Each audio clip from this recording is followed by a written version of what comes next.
In the fall of 1987, local news channel WSB-TV2 of Atlanta, Georgia was attempting to fill a scheduling gap in their Sunday morning lineup.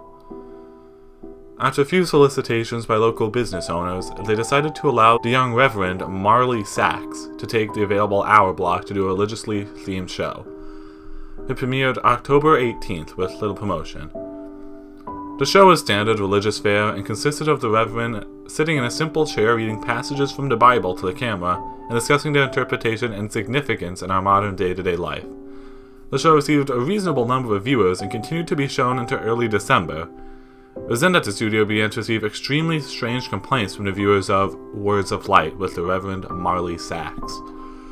The calls were from women, and women only, who vaguely referred to uncomfortable feelings they had at very specific intervals during the program. They described feelings of nausea, back pain, dizziness, and blurred vision.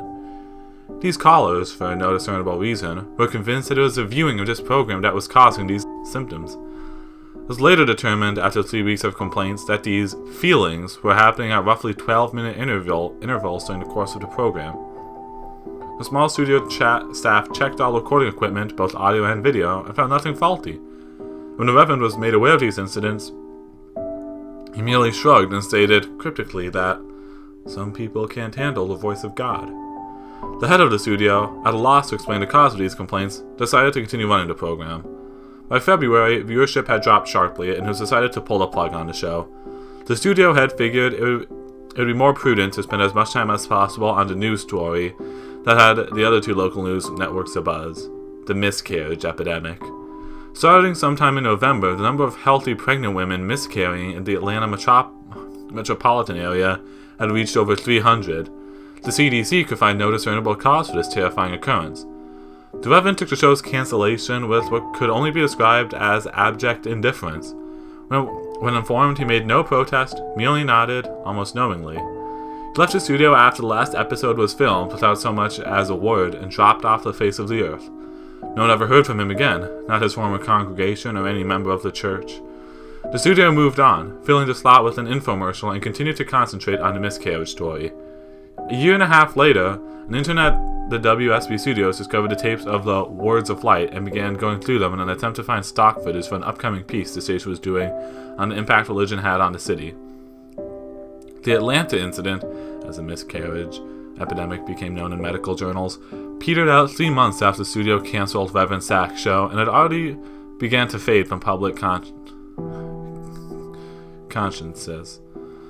As the intern went through the tapes, he accidentally made a disturbing discovery about the footage. While attempting to stop one recording at 10 minutes and 45 seconds, he mistakenly jammed the fast-forward button down. While the recording whizzed by, he attempted to pry up the button with a screwdriver.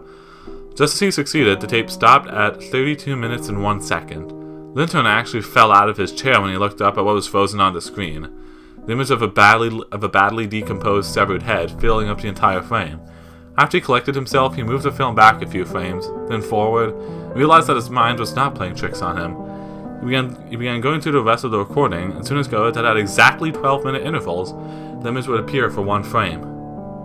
Thinking it's some practical joke being played on the new guy, he presented it to one of the film technicians ready to be mocked. The technician was just as puzzled as him. No one had touched the footage since the cancellation of the show. After the studio had closed for the night, the intern convinced the tech to help him go through all the tapes of the Words of Light. They discovered that every single episode had this same horrifying anomaly. They also realized that as the show progressed, the image had become more disgusting as maggots began to eat away at the loose flesh and pieces of hair, and skin seemed to have fallen off exponentially. The tech made clear to the intern that what they were seeing was technically impossible since the film itself showed absolutely no signs of splicing. And he himself had been at every filming of the show and knew of no time when his image could have been inserted into the frame. All of this was presented to the studio head, who, fearing some kind of backlash over allowing to get on the air, ordered all the tapes destroyed. He told the intern and the tech that he had no interest in knowing who did it at this point, only that covering their collective asses is all that's important right now. He demanded that they mention this to no one.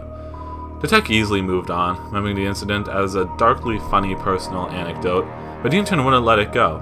He made copies of as many tapes as he could before they were wiped, and took them to see if he could find anything else in them that might point out to who did this or why they would. A week later, he attempted to rope the tech into helping him again, saying that he believed that he had discovered something even more disturbing than the images themselves. When the single frames were edited together in chronological order, the head's mouth appeared to be moving as if trying to form words. The tech, fearing for his job, told him to get rid of the copies and not to talk about it again. A week later, police responded to a 911 call made by an elderly woman in one of the Atlanta suburbs at dusk. She had heard horrible noises coming from a next-door neighbor's house where a young couple lived. She told the emergency responder that the wife was pregnant and that she was terrified that something had happened. When the officers arrived on the scene 20 minutes later, they found no lights on in the windows and the front door ajar. They moved in slowly and made their way into the living room. Inside, they found a young woman, dead with her abdomen slashed open. The wound was jagged, and a trail of blood led from the body to the couch on the far end of the room. There sat her husband, the studio intern, naked, the corpse of his unborn child at his feet, dying. In his hand he held the rusty piece of metal sliding he had used to gut his pregnant wife. The television was on and playing an 18-second loop of silent footage of a decomposing head mouthing some unintelligible words. The story at the police precinct to this day goes that the intern kept saying under his breath, over and over again, as they led him away, "The light of God calls them."